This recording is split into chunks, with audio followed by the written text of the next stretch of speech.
So, we're all moving super, super, super fast through this thing called space. It's actually like this really dense fluid stuff that binds everything, or that kind of like neutralizes the positive charge of all these atoms. Yeah. So we're on this rock, right? This rock is moving really, really fast.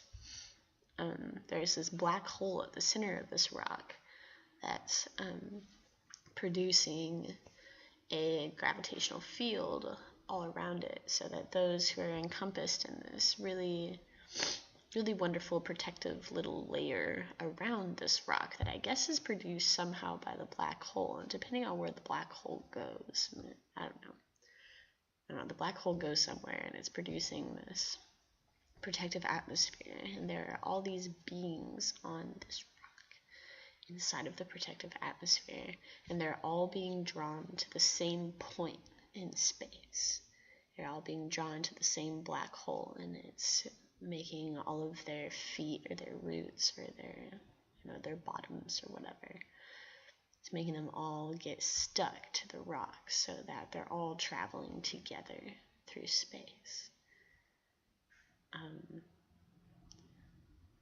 I don't know what to do with this information yet, except that, that's super cool. So, like, we're all connected, and we're all on the same ride. We all have it's something that I've discussed before, I think, about how I think we really all have the same dream, and we're all moving in the same direction, obviously, but at like the micro and macro. So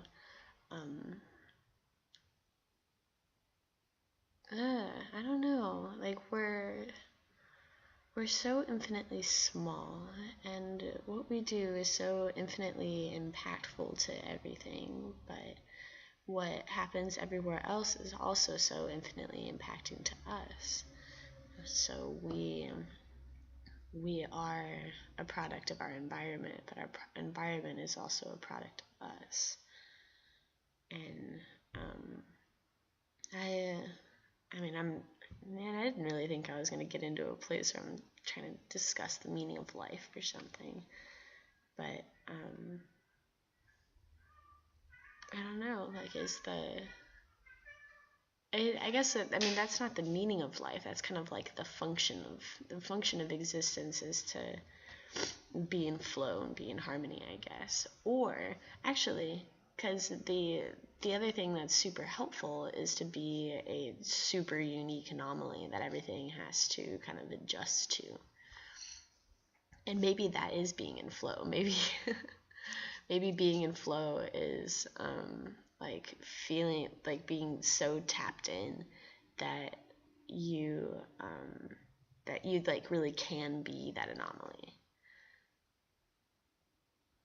Ooh, yeah. I think that's it.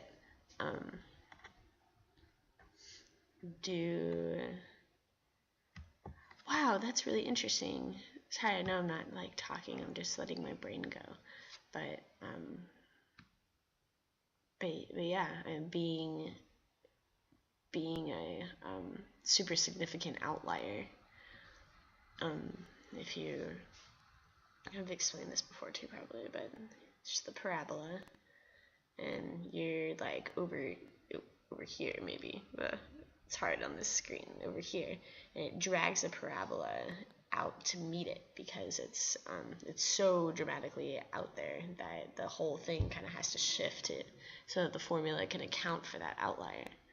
So honing in on, say for myself, like honing in on my strengths and really like committing to the discipline of going through the video game in a bunch of different ways and figuring out how it works and what the flow of the video game is, and how to maintain like maintain homeostasis while playing the game, I guess,